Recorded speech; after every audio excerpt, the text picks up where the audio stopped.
Hello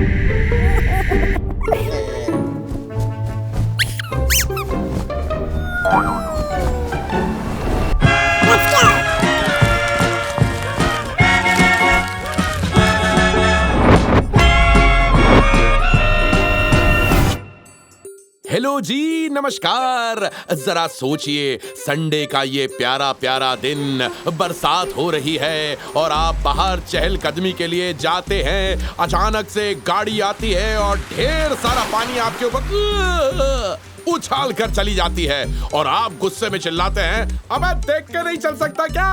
आग का अंधा नाम नयन सुख। तो आपको लगेगा आपने सामने वाले को भला बुरा सुनाया है, पर अगर मैं आपको कहूं कि आंख का अंधा नाम नयन सुख गाली नहीं बल्कि किसी की तारीफ है तो नहीं समझ में आया? चलिए आज हम आपको कहानी सुनाते हैं इसी कहावत की, आंख का अंधा नाम नयन सुख। भाई पुराने जमाने की बात है, मध्यकालीन भारत में उत्तर प्रदेश के जिले रामपुर के नजदीक एक छोटा सा गांव था अंबरपुर। अंबरपुर में एक बुढ़िया रहती थी जिसका नाम था चंदा माई। चंदा माई के पति का स्वर्गवास हो चुका था और उनका एक ही बेटा था नयन सुख। पर कमाल की बात यह कि नयन सुख बचपन से ही अंधा था।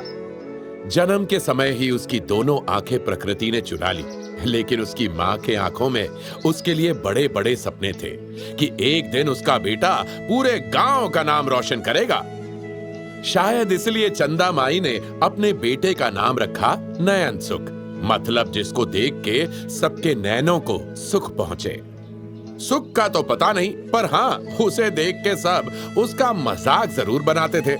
अरे आँख का अंधा नाम नयन सुख, ये तो वही बात है गई जैसे गंजा कंगी बेचने आवे। लेकिन नयन सुख में एक बात अलग थी, उसे अपने अंधेपन पर कभी अफसोस नहीं हुआ। उसकी बातों में एक अलग ही तेवर था। हंसी मजाक का इतना बड़ा उस्ताद कि पूरा गांव हंस हंस के लोटपोट हो जाए। और सबसे बड़ी बात, उसके कान नहीं रडार थे, रडार। चिड़िया भी चू चू करती तो वो बता देता। अरे ये तो तोता है और ये पक्का अमरूद के पेड़ के पास बैठा होगा, देखना। उन दिनों रामपुर का नवाब था नवाब साजिद अली खान। थोड़ा अकड़ू, थोड़ा चालाक, लेकिन अंदर से बिल्कुल मोम जैसा नाजुक मिजाज। नवाब साहब को एक दिन सूझ गई कि उनके दरबार में एक सूत्रधार होना चाहिए जो लोगों के मन की बात सुन के उन्हें हंसाए, समझाए और उनका भला करे। ऐलान हुआ, जो भी सबसे बेहतरीन बात करने वाला, हंसाने वाला और सबसे समझदार होगा उसे मिलेगा सोने का एक सिक्का हर महीने, राज दरबार में नौकरी और एक आलीशान टोपी जो हिरण के बालों से बनी होगी। गांव के सब लोग छाती तान के आए। पंडित, मौलाना, फकीर, उस्ताद, कविराज, सबने अपनी किस्मत आजमाई, पर किसी में दम न था। नवाब ने मुंह बना के सबको वापस भेज दिया। तभी आई चंदा माई, अपने हाथों में हाथ लिए अपने अंधे बेटे नयन सुख का। दरबार में लोगों ने जब उन दोनों को आते देखा तो सब हंस पड़े। एक दरबारी तो बोला, अरे जाए काय को ले आई हो माई, आँख का अंधा ये कैसे समझेगा हमारी बातें? चंदा माई बोली, ए मियाँ, आँख से ज्यादा काम तो दिमाग और कान करवे हैं। नवाब साहब ने सवालिया अंदाज में कहा, अच्छा तो हम एक सवाल पूछते हैं, जवाब दो तब मानेंगे। नयन सुख ने सवाल पूछने का इशारा करते हुए अपना सर हिलाया तो नवाब साहब ने पूछा, बताइए इस जहां में सबसे बड़ा रोग कौन सा है और सबसे बड़ी दौलत क्या है? सब सोच में पड़ गए, लेकिन नयन सुख बिना सोचे बोल पड़ा, इसमें कौन सी बड़ी बात है नवाब साहब? सबसे बड़ा रोग क्या कहेंगे लोग, और सबसे बड़ी दौलत समय पर समझ। दरबार में सन्नाटा छा गया। नवाब की आंखें गोल। एक अंधा लड़का इतनी गहरी बात करेगा ये तो किसी ने सोचा तक न था। फिर क्या, नवाब ने तुरंत टोपी पहनाई, सोने का सिक्का दिया और कहा, तुम तो सही में नयन सुख हो, तुम्हारे नयन चाहे ना हो, पर तुमने हमारे मन की आंखें खोल दी। अब तो नयन सुख बन गया रामपुर का राज सूत्रधार। उसकी बातों में इतनी गहराई, इतना मजाक, इतना ज्ञान था कि लोग उसके पास मुश्किल लेकर आते और मुस्कुरा के जाते। एक बार एक किसान आया और बोला, अरे नयन सुख भाई, मेरी बीवी रोज मुझे डांटती है कि मैं कुछ नहीं करता। नयन सुख बोला, तो करो ना कुछ। पहले दिन भर बैठो, दूसरे दिन बैठकर सोचो और तीसरे दिन सोचकर करो। तब तक बीवी थक के चुप हो जाएगी या खुद कर लेगी। है ना सही बात? सब लोग हंस पड़े, लेकिन हर मजाक के पीछे एक सच्चाई होती है। लोग उससे सीखने लगे। अंधे को अंधा कहना छोड़ दिया, अब सब उसे गुरुजी कहते। पर जहां चमक होती है वहां जलन भी होती है। गांव का एक और मुश्टंडा था, भोला बक्कल। उसके पास ना थी अक्कल ना शक्कल, बस ढेर सारी जेलसी और ईगो भरा हुआ था उसमें। बोलता, अरे यार, मैं तो आंख वाला हूँ, फिर भी लोग मुझे नहीं पूछते, और ये अंधा हर किसी के दिल में घुसा बैठा है। तो भोला ने छोटी मोटी साजिश शुरू की।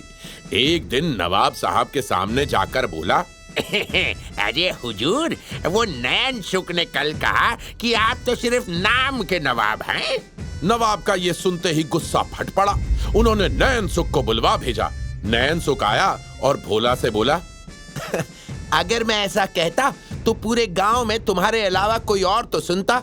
तुमने सुना और अकेले भाग के आ गए, तो या तो तुम सबसे तेज हो या सबसे झूठे। क्यों, सही कहा ना? सब हंस पड़े। नवाब भी समझ गए कि भोला झूठ बोल रहा है और उसने भोला से कहा, तुम हो तो आंख वाले, लेकिन तुम्हारे दिमाग में अंधेरा है। एक दिन दो गांव अंबरपुर और टिकरी के बीच झगड़ा हो गया। बांस के जंगल का विवाद था। दोनों तरफ तीर तलांग लेके गांव वाले रेडी। खून बहना तय था कि तभी नयन सुख ने बीच में आकर कहा, आप लोग सब पेड़ के लिए लड़ रहे हैं, पर कभी पेड़ से पूछा कि वो किसका है? पेड़ तो सबको छाया देता है, सबको फल देता है, ना कभी धर्म देखता है ना जात पात। तो फिर कैसा विवाद? बताओ, सही कही ना? ये सुनकर दोनों गांव चुप हो गए। एक अंधे की आंखों से लोगों ने इंसानियत देखी। युद्ध टल गया। नयन सुख की बुद्धि, मजाक और संवेदनशीलता ने पूरे गांव को बदल दिया। अब गांव में कोई किसी की कमी पर हंसता नहीं है, बल्कि उसके हुनर पर ताली बजाता है। और जब भी कोई किसी की कमी का मजाक उड़ाता तो चंदा माई के बोल याद आते। आंखों से अंधा होना पाप ना है, पर दिल से अंधा रहना सबसे बड़ा रोग हैगा। ये कहानी हमें सिखाती है कि असली दृष्टि आंखों से नहीं, समझ, संवेदना और बुद्धि से होती है। शारीरिक कमियां किसी के गुण, ज्ञान या योग्यता का मूल्य तय नहीं करते। जो लोग दूसरों की कमी पर हंसते हैं, उनका अपना मानसिक अंधापन सबसे बड़ा रोग होता है। हर व्यक्ति में कोई ना कोई विशेषता होती है, बस जरूरत होती है उसे पहचान कर इज्जत देने की। तो दोस्तों, कैसी लगी आपको हमारी आज की ये उत्तर प्रदेश से आई कहानी, आंख के अंधे नाम नयन सुख? उम्मीद करता हूं आपको पसंद आई होगी। तो याद है ना क्या करना है? जी हाँ, जल्दी से ये जो आप सुन रहे हैं इसको अपने सोशल मीडिया की स्टोरीज पर शेयर करें। कहानियों का मंत्रा की इस वीक की ये स्टोरी शेयर करिए और M&M टॉकीज को टैग करना मत भूलिएगा। आप सबके इस प्यार का बहुत बहुत शुक्रिया। अगले हफ्ते फिर मुलाकात होगी एक और नई कहानी के साथ।